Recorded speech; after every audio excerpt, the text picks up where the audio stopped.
C'est ainsi que cette parole continue dans le livre de Jérémie, chapitre 4.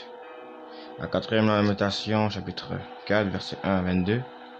L'auteur se lamentant sur le sort de tout le peuple, du petit, du plus grand, du laïc, du clergé. En fait, chacun est frappé.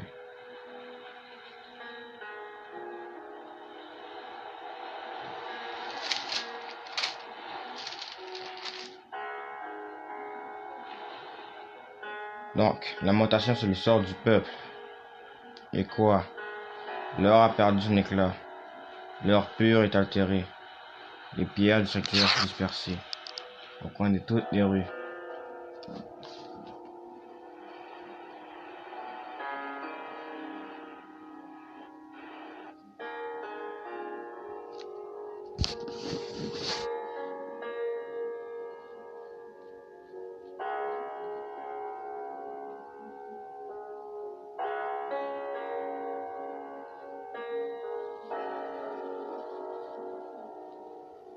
Les nobles fils de Sion.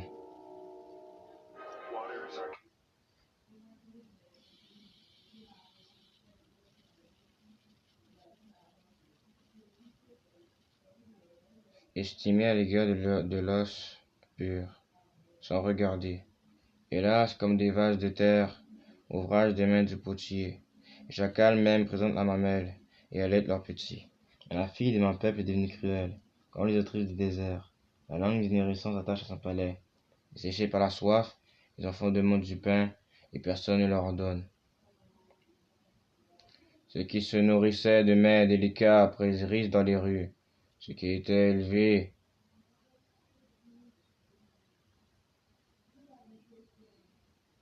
à la pourpre embrassent les fumiers.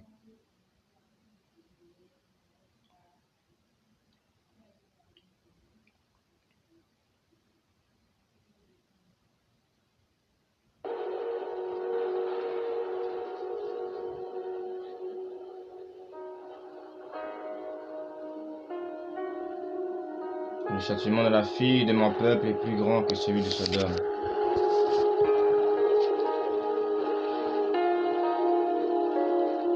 Détruite en un instant, sans que personne ait porté la main sur elle. Ses princes étaient plus éclatants que la neige, plus blancs que le lait. Ils avaient le teint plus vermeil que le corail. Leur figure était comme le saphir. Leur aspect plus sombre que le noir. On ne les reconnaît pas dans les rues. La peau collée sur leurs os, sèche comme du bois. Ceux qui périssent par l'épée sont plus heureux que ceux qui périssent par la faim. Tendres, exténués, privés du fruit des champs. Les femmes, malgré leur tendresse, procurent leurs enfants. Ils servent de nourriture au milieu du désastre de la fille de mon peuple. L'Éternel a épuisé sa fureur et a tendu son ardente colère. Il a allumé dans Sion un feu qui dévore les fondements. Les rois de la terre n'auraient pas cru. Aucun des habitants du monde n'aurait cru que l'adversaire, que l'ennemi entrerait dans les portes de Jérusalem. Voilà le fruit des péchés de ses prophètes, l'iniquité de ses sacrificateurs, qui produisent dans son sein le sang de juste. On verrait un aveugle dans les rues, celui de sang ne pouvait toucher l'abattement. Éloignez-vous, impurs, leur criait-on, éloignez-vous, ne vous touchez pas, sans faute, les ailes, sans bas.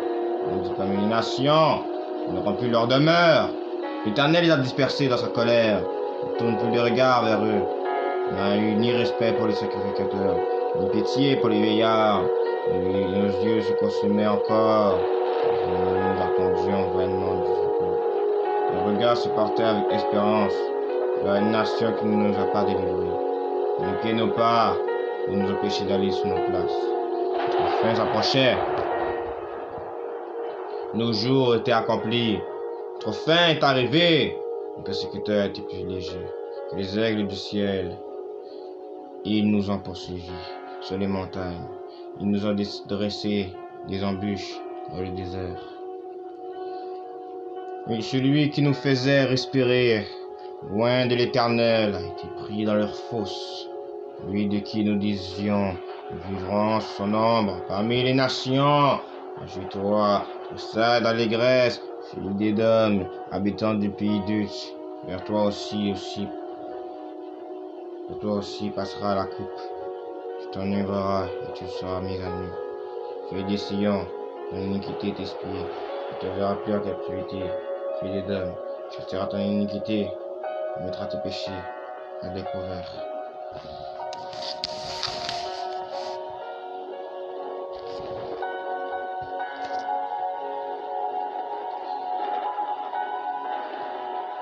Maintenant, Jérémie ayant trouvé l'Éternel dans l'affliction. C'est le résumé de ce que j'ai à dire. Pèse tranquillement pour toute la portée de celle-ci. Mais cela même est un soulagement. Car après tout, l'Éternel qui ne change pas reste le même pour le cœur. C'est le sujet du chapitre 4. Le prophète repasse tout dans son esprit et met en regard qui était Jérusalem sur la bénédiction et quelle est sa colère. Il ne s'agit plus seulement pour lui des circonstances accablantes du présent, mais aussi de ce que les choses sont devant Dieu. Il se rappelle de Nazaréen ce que Jérusalem avait été, même aux yeux de ses adversaires.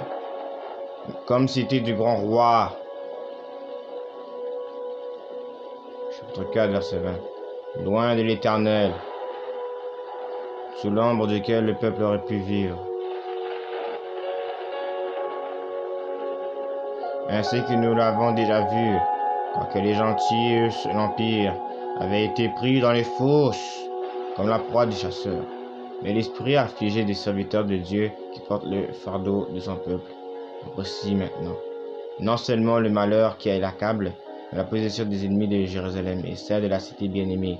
En effet, celui qui aurait couru ça et là par les rues de Jérusalem pour trouver un juste, voit maintenant que les ennemis ont versé le sang des justes au milieu d'elle. Verset 13 et chapitre 5, verset 1. Et verset 21, chapitre 4. La coupe de l'Éternel sera présentée à Édom, qui se réjouit de la ruine de la ville de l'Éternel. Et poursuivant, sans doute, elle a dû boire cette coupe jusqu'à la vie. Mais si elle a dû la boire, c'est qu'elle ne la boira plus. Chapitre 4, verset 22. La punition de son iniquité est accomplie. Il ne sera plus emmenée captive. Tout est fini pour elle. Elle a bu la coupe qu'elle reconnaît avoir méritée. Chapitre 4, verset 11. 1, verset 18. Verset 20. Mais le péché de l'orgueilleux Édom sera mis à nu. Dieu visitera son iniquité. Donc Édom, tu ris pour l'instant. Tu promènes des regards joyeux. Tu fêtes la ruine de la maison de l'Éternel. Tu fêtes la ruine de la fille de Sion. Tu fêtes la ruine de la tribu de celui qui signifie la tribu de Juda. Tu fêtes la ruine, la destruction du temple, destruction des hauts lieux, destruction des ustensiles, des autels, la destruction de chaque personne qui sont venues. Ils sont venus pour vous détruire, pour mettre chacun de leurs obstacles, pour chasser et détruire la propriété de l'Éternel, votre Dieu. Il y a un problème dans ces générations.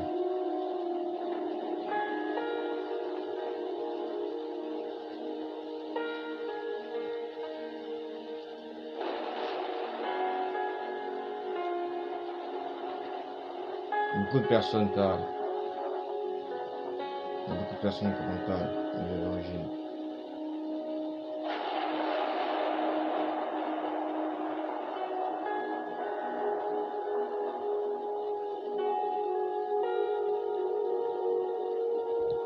Mais ce que non seulement nous voyons, en considérant ce chapitre comme un échec, on a l'accomplissement.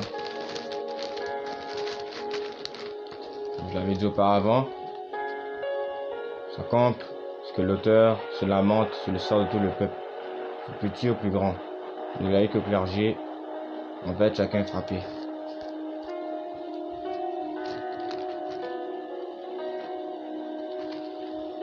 plein de lamentations dans ce monde à cause du péché, à cause de nos peurs, de nos craintes, de nos habitations, de nos décisions.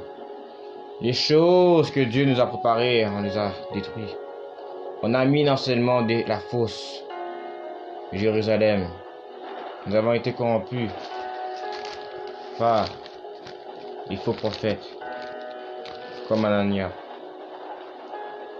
De faux prophètes qui se sont dit que personne, sacrificateur du Très-Haut. Des personnes qui sont crues que leur émotion battait pour Dieu. Chassez chaque chose. Chassez. Vous devez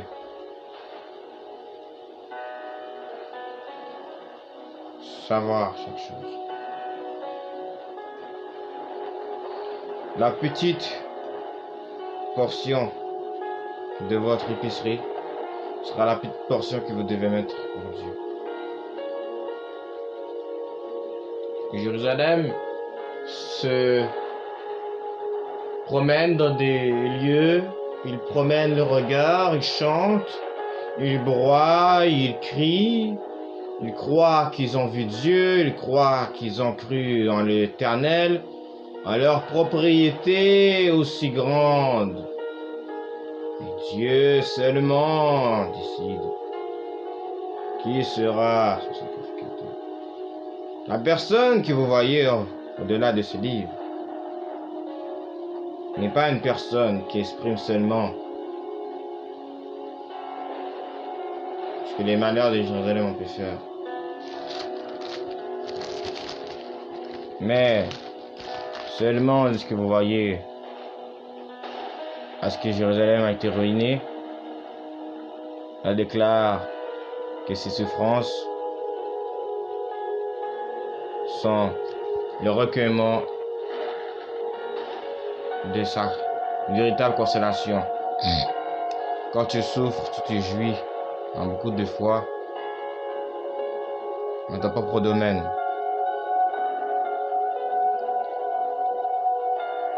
Ton propre domaine, c'est de sacrifier le manteau que Dieu t'a donné. Regardez bien.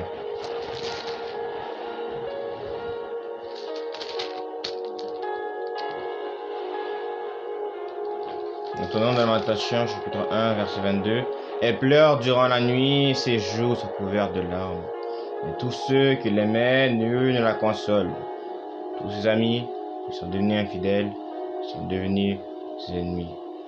Tous tes amis sont devenus infidèles, ils sont devenus tes amis. Tous tes ennemis sont devenus fidèles, ils sont devenus tes amis. Ils sont devenus tes alliés. L'inverse, des choses. La propriété, des choses. Les personnes qui te font du mal à la personne qui te rend justice. Le péché a multiplié cette planète Terre de grandes choses que Sion n'a pas encore vues. Mais pourtant, nous avons vu que Dieu nous prépare tant de choses. Nous ne le voyons pas. Croyons-nous vraiment en Dieu aussi? Croyons-nous vraiment en lui? Parce que des fois, nous crions à Dieu.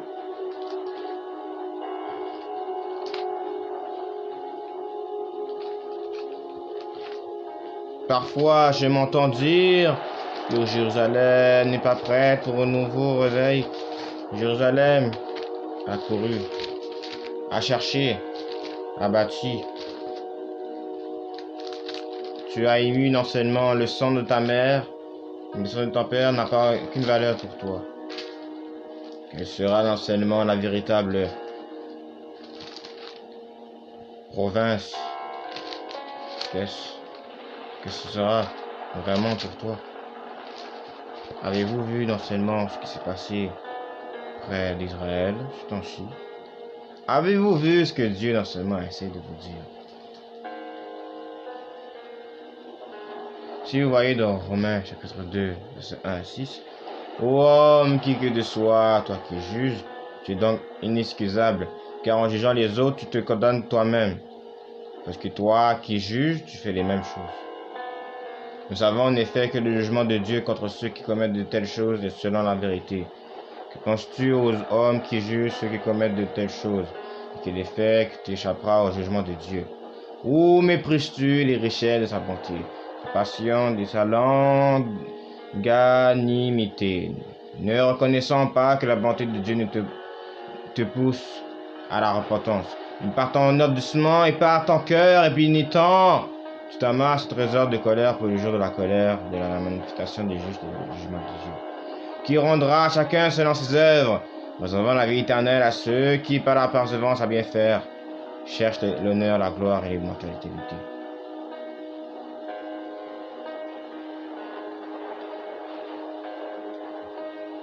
Tu t'amasses un trésor de colère, pour le jour de la colère, de la manifestation du jugement de Dieu. Aucune repentance, une personne peut échapper au jugement de Dieu. Aucune personne n'est excusable devant Dieu. Car en jugeant les autres, tu te condamnes toi-même. Puisque toi qui juges, tu fais les mêmes choses. Donc, on va juste remettre, j'avais passé un autre verset, qui rendra chacun selon ses œuvres. Ça finit au verset 6. Et nous voyons Galates, verset 6, verset 7.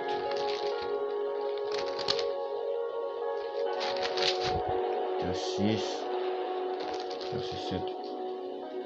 Ne vous détrompez pas, on ne se manque pas de Dieu. Ce que l'homme aura semé, lui mentionnera aussi. Donc regardez tous les versets que j'ai dit. Regardez bien. La mutation, l'infidélité.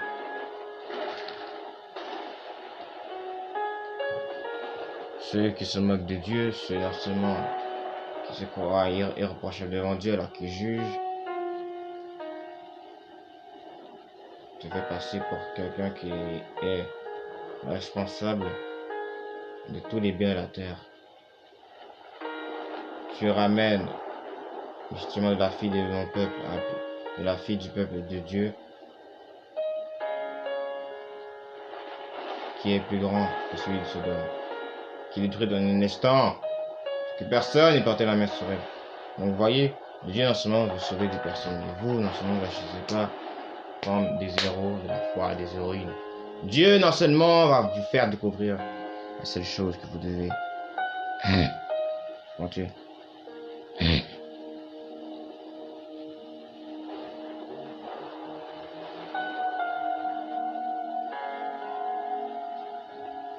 L'esprit non seulement va commencer à vous montrer des visions et des songes de cela.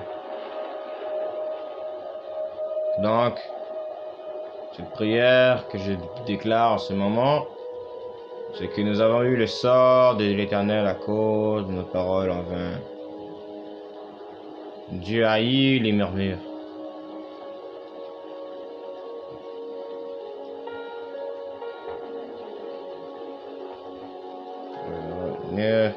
C'est ce qu'un homme sème, il va le récolter. Parce que non seulement cette parole est venue souvent dans mes pensées, mais toi, qui es seulement en train de te répondre comme Saül, tu te crois plus fort que tout. Tu as le bâton, tu as non seulement le royaume, tu as David, tu as 6 serviteurs, servantes. Tu te prosternes devant un homme, tu te prosternes non seulement devant en réalité la production de l'Antéchrist. Tu te prends pour Dieu. Donc, un historique raconte cela.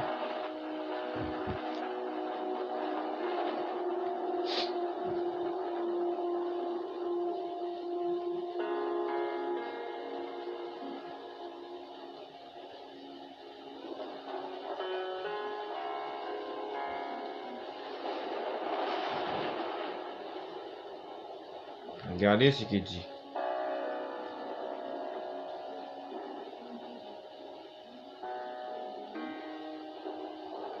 Ça dit dans Isaïe chapitre 40 verset 2. Parlez au cœur de Jérusalem, et criez-lui que sa servitude est finie, que son iniquité est expiée, car la reçue de la main de l'Éternel, au double de tous ses péchés. Au double de tous ses péchés. Réécrivons l'enseignement, ce que le Seigneur nous a établi sur la planète. Les productions de chaque chose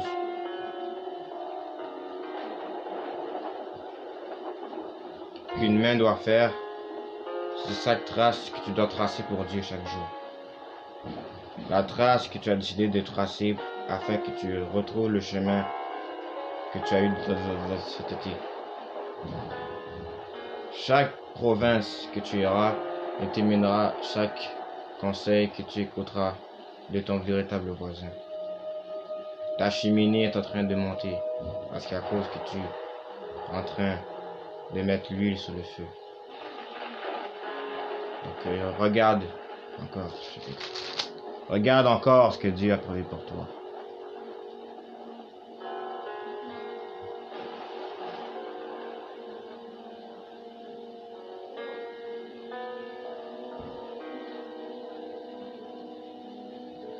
Tu as prévu de faire des choses contre Dieu.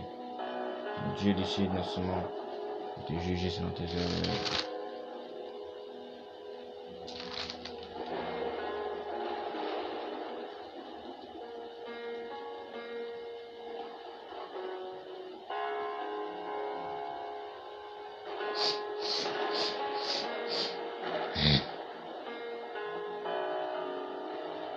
N'allez jamais à Jérusalem sans prêter attention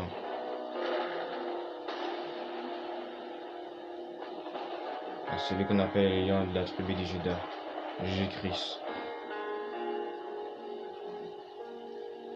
Le Nouveau Testament est différent du Ancien Testament, mais ce qu'il n'y a pas de différence, parce que c'est les mêmes dieux. Il y a juste une différente alliance. Mais le mouvement suit toujours. Dieu est le même, hier, aujourd'hui et éternellement. Mais arrêtez non seulement de me faire croire que vous pouvez gagner Dieu.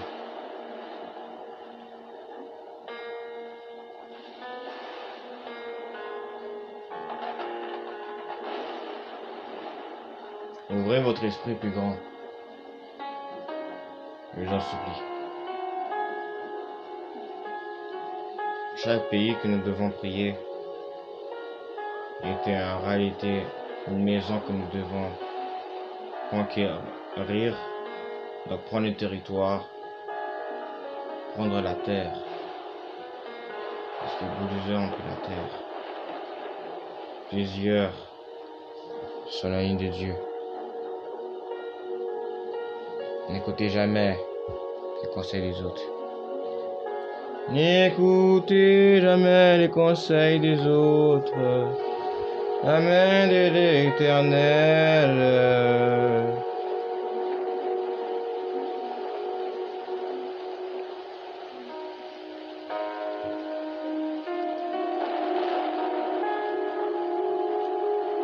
Vous allez voir que dans le futur, quand vous allez créer un ministère, il y aura plus de personnes qui vont vous soutenir. Beaucoup de personnes viennent à l'église, mais beaucoup non seulement viennent pour des voyages et des propos.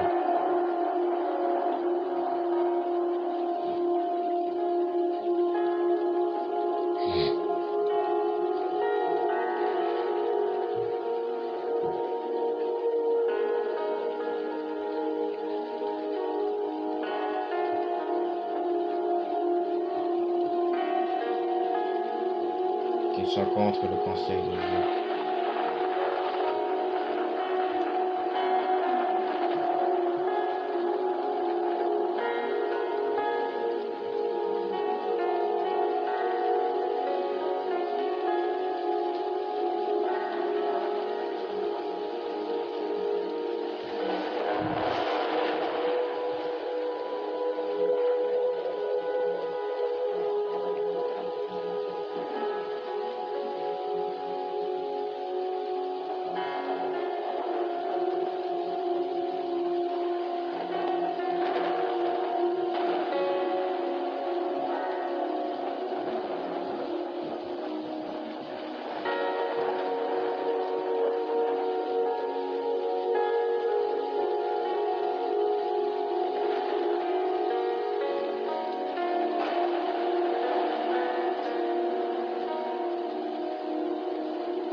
chapitre demain, au livre de Jérémie, chapitre 5, qui parle de la prière du peuple opprimé. On parlera des mots actuels, des douloureux souvenirs.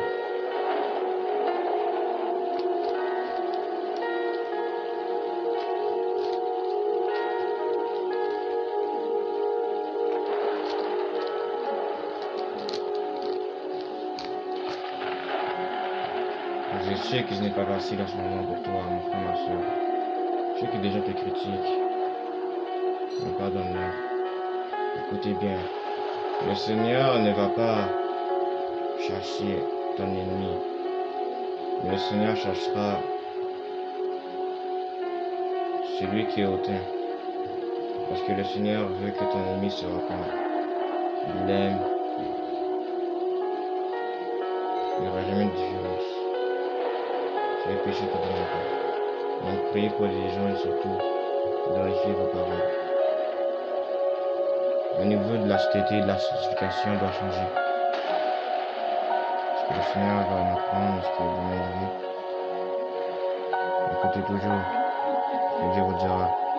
D'accord, non seulement vous êtes des propos blasphématoires et impies, vous éloignez la présence de Dieu.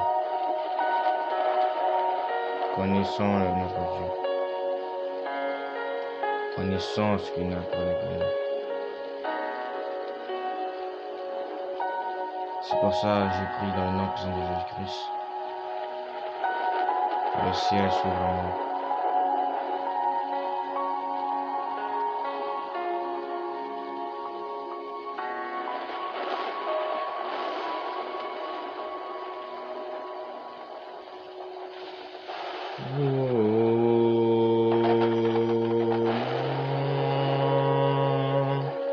Qui agit en ce lieu, toi qui vis en moi, toi qui vis en moi, je suis plus capable de souffrir seul.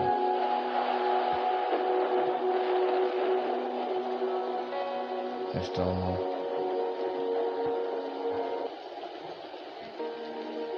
Reste en moi.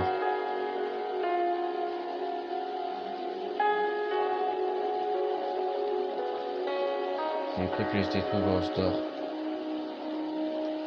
Chacun d'entre vous.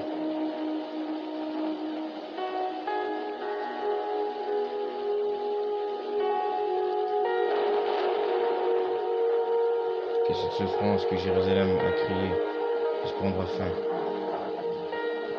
Jusqu'à ce que nous avons prévu de faire contre toi s'arrêter. Notre sort qui est tombé sur nous, nous l'avons mérité. Nous l'avons exaucé. Nous l'avons crié auprès de toi, auprès de notre maison, auprès de nos études, auprès de nos vaines et chères richesses. La pauvreté a cru.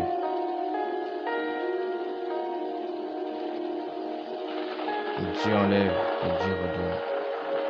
Dieu remplace et Dieu bâtit. Chakalados. Merci d'obéir à Dieu. Merci.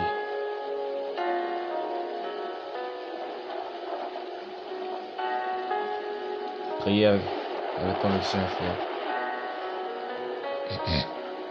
Merci.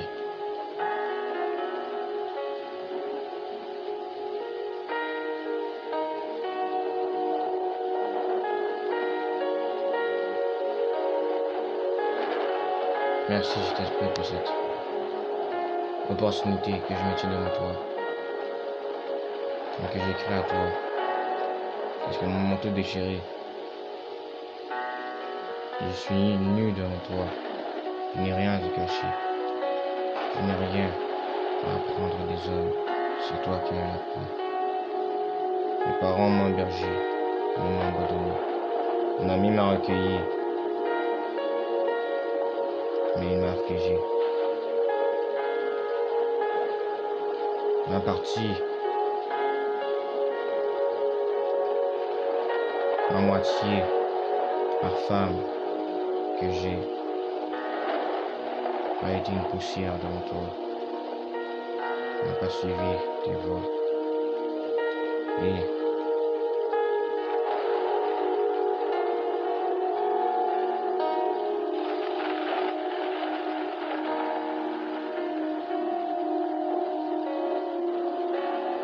elle n'a pas suivi tes principes. Merci, ô Éternel, mon Dieu. Merci.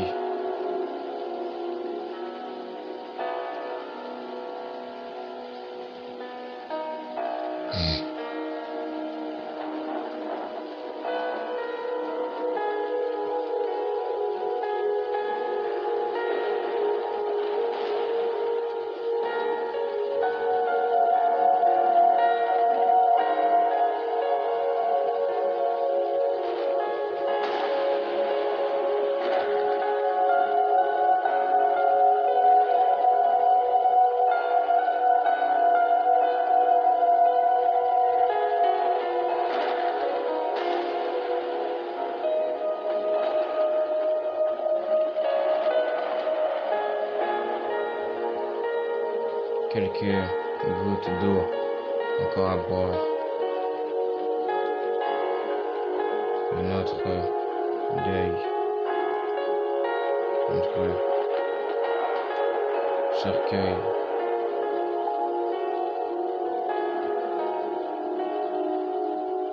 Sera jusqu'au longtemps le vase que nous avons brisé, l'ustensile que nous avons détruit, le parfum, l'autel, le sacrifice que nous avons dit de faire, le cause.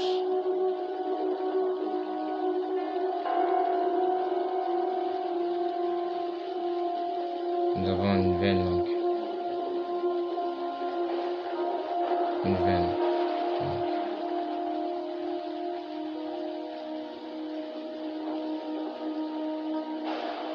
J'ai crié à toi. Il n'y a pas eu de réponse, car j'ai méprisé tes commandements.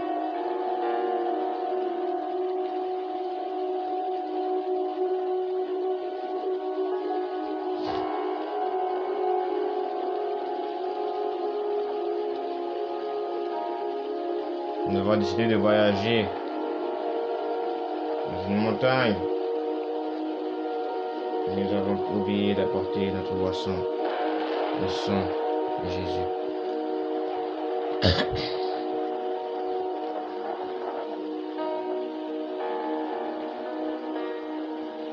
Que le ciel s'ouvre. Que le ciel s'ouvre à la prière. Que Dieu non seulement restaure un cœur. Que Dieu non seulement restaure une maison. Que Dieu retrouve celui qui veut vraiment revenir vers Dieu. Que quelqu'un se soumette à Nebuchadnezzar qui se taise. Que quelqu'un non seulement puisse se soumettre à le premier qui se taise. C'est pas que vous devez l'idolâtrer. C'est pas que vous devez lui donner la reconnaissance ultime. Ce que vous devez donner, c'est Dieu. C'est Dieu que vous devez offrir. Vous devez offrir qu'il est. Regardez. La fille d'Édom, c'est un jeu.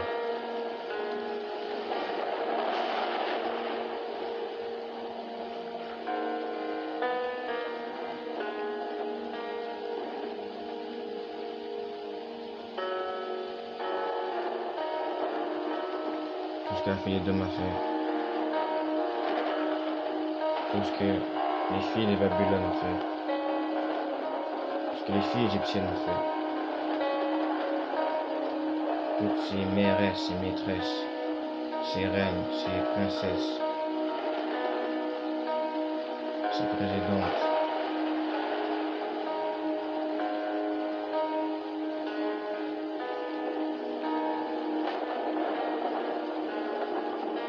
Toutes ces personnes qui se soumettent à un faux Dieu, à une fausse lamentation, à un faux peuple.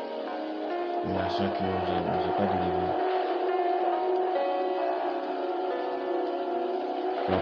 Qui ont répondu de son sein, ils sont des justes. certaines personnes ne connaissent pas le véritable royaume éternel.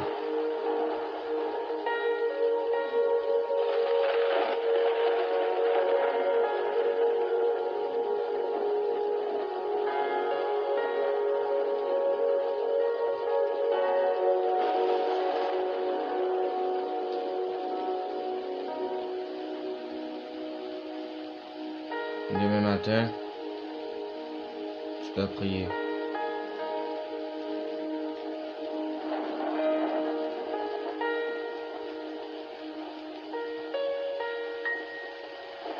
Je dois rendre grâce à Dieu.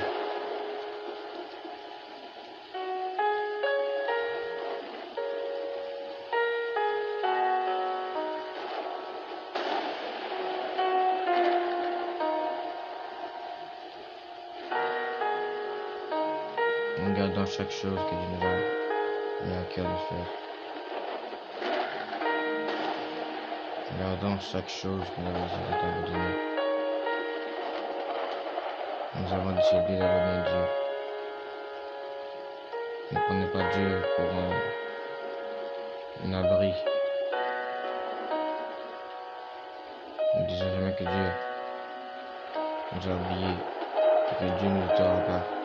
Et que le dernier jour, tu te rendras compte de ce que tu as fait. C'est pour ça que je crie à toi, Dieu. Que mes souffrances s'arrêtent maintenant.